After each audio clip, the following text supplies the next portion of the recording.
Okay, so today we're going to talk a little bit about Module 1, Lesson 5. This is all about graphing lines. And before we can really get into that, though, I think we need to review some vocabulary. We'll definitely be using a lot of terms in this lesson, and it's important that you understand what we're talking about. And so we're going to look at the XY coordinate plane is what this thing is called.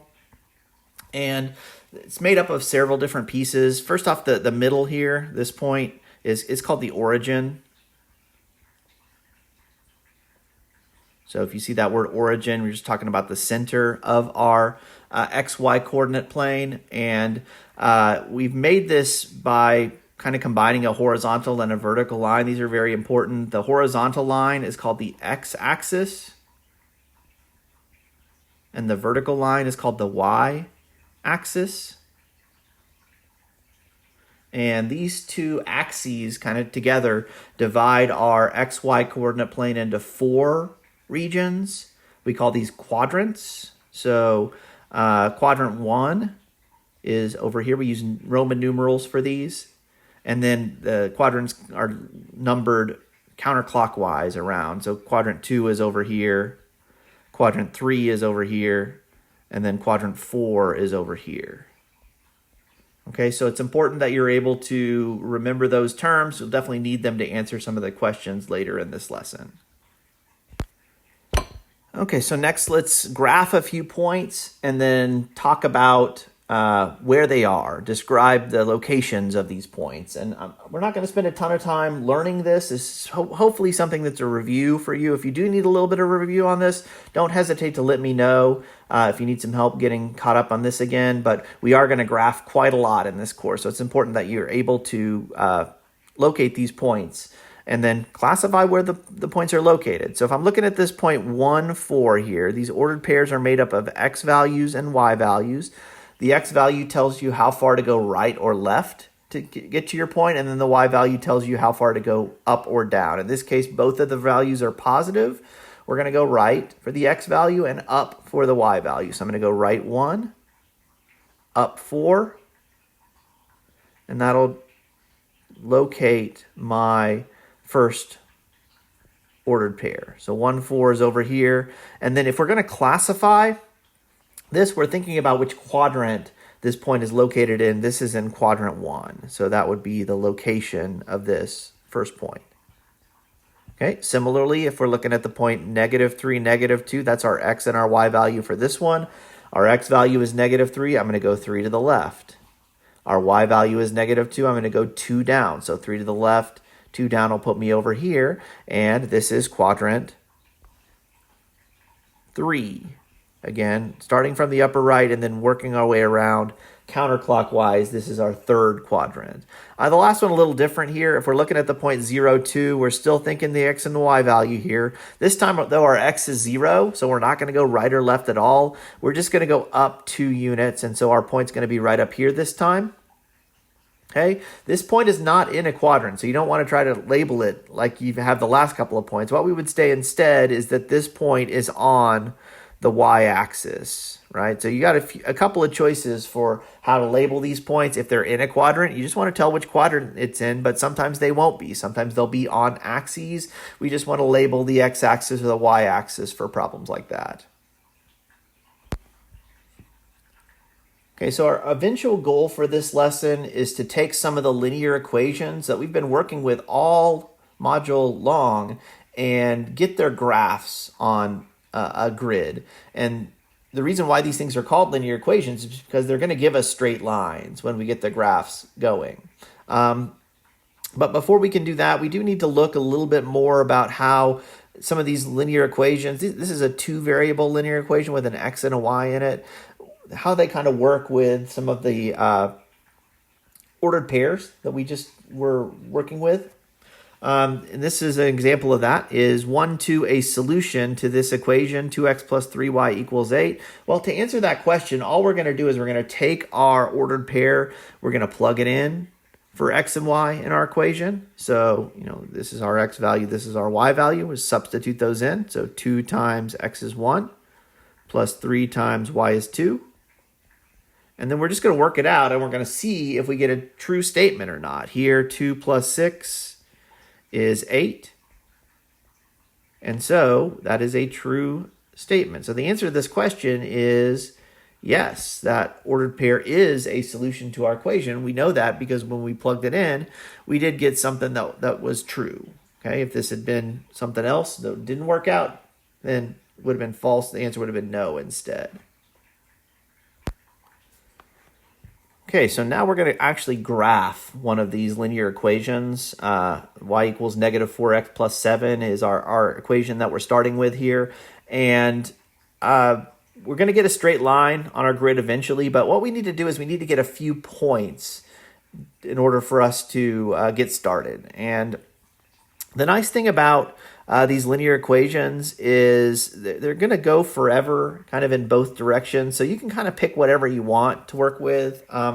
In this particular situation, which will probably be the one that we see the most in this lesson, where we have the y on one side by itself, I would definitely pick values to plug in for x here, because it's going to give you the easiest access to the points that we need to graph these things. But you don't have to do that. You could certainly pick y values. The problem is if you pick a random y value for a question like this, you very often would get a fraction. So I would definitely recommend picking x values when you have an equation like this that's solved for y. Now, what x values do you pick?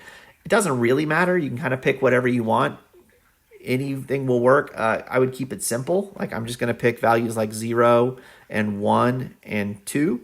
But I'm not always going to pick those values. They're going to be, you want to pick values that work well for your particular problem, okay?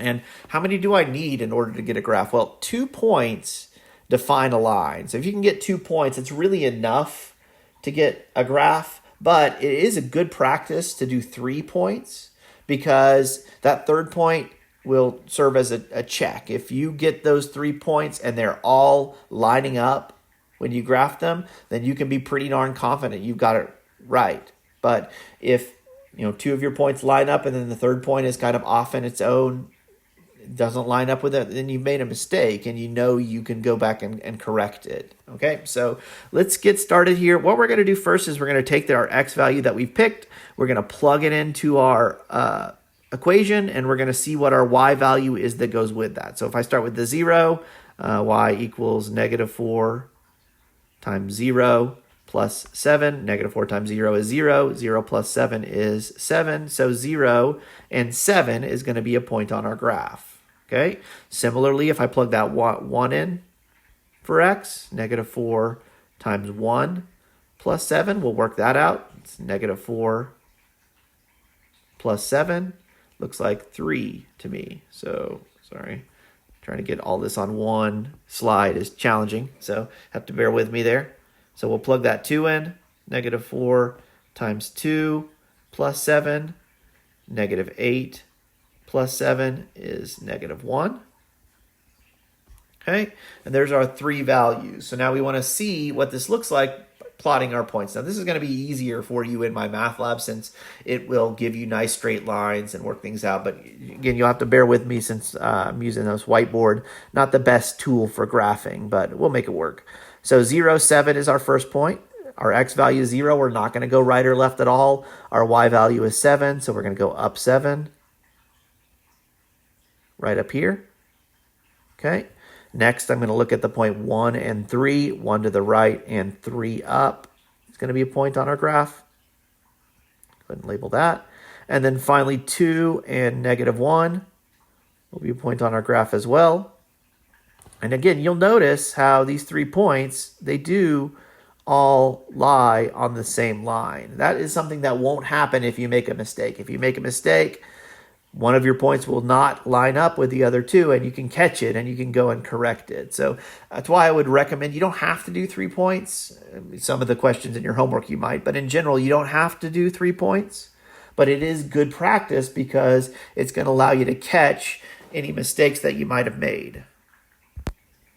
There are a couple of questions in this lesson where you have some fractions in your equations, and we do need to be able to deal with those. I think they're going to just give you appropriate x values, but it's not that hard to deal with if you're thinking about things a little bit, because we can plug whatever we want in here. And again, we're solve for y. We want to be plugging values in for x. You don't want to just start picking stuff at random. Like if you plug 1 into this equation for x, you're going to get a bunch of fractions, and it's going to be kind of a pain. So what you want to do in a situation like this is you want to choose values for x that are multiples of 5, because we have that 5 on the bottom. 5 divided by 5, they're going to cancel each other out. We won't have to deal with it. We pick a 10 for our x. 10 divided by 5 is 2. We can get rid of those fractions and not have to deal with them. So this is a case where you want to take an extra second to really think about what x values are appropriate, because it's really going to save you some work in the long run. Now, the first thing I'm going to do is I'm going to plug a 0 in for x, because 1/5 times 0, like anything times 0, is just going to be 0. So this is just 0 minus 1 or -1 there. So it's always a good choice, especially if you have a fraction coefficient. 0 works out nicely. So the next thing I'm going to do is I'm going to pick a 5, because if I plug that in, 1/5 times 5 minus 1, those 5s are just going to cancel. Give me a 1. 1 minus 1 is equal to 0. And so 5, 0 is going to be a point on my graph as well. Next, I can pick 10, or I can pick -5. I, again, want to keep choosing those multiples of 5 because they're going to work nicely with my coefficient. I'll just choose a 10 here for this one.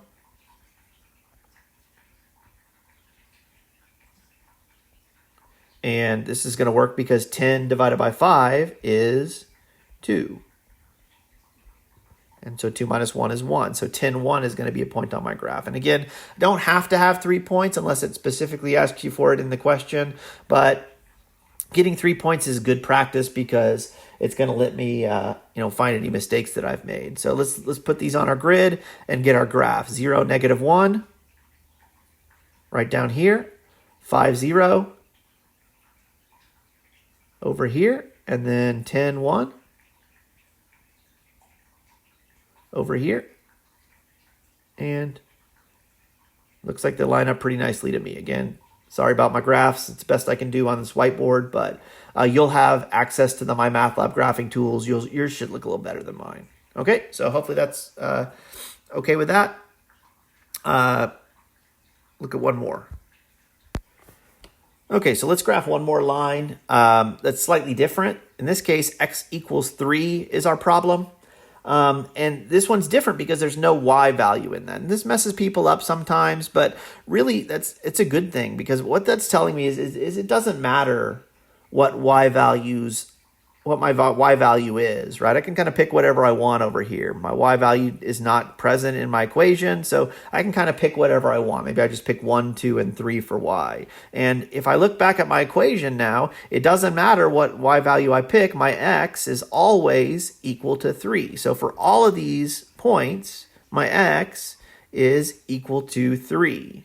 Okay, so if I think about where these points are going to be, 3, 1 would be like over here. 1, 2, 3, up 1, like right over here. 3, 2 would be up here. 3, 3 would be up here, right? These points are always going to line up straight up and down. Okay, and this is going to be true for any linear equation in this form, x equals a constant, x equals 3, x equals 5, x equals -2. These are always, always, always going to give us vertical lines. Now, there's a couple of choices for how to approach this problem. If you're a memorizer, if it's something that you can memorize easily, then go for it. It's going to be a true statement. It's going to be worth remembering. X equals 5 is a vertical line over there at 5. X equals -2, vertical line over there at -2. If you don't remember it, you can just follow this same process we did. We can just set up a little XY chart. Doesn't matter what Y values we pick, since there's no Y in our equation anyway. X value is always 3.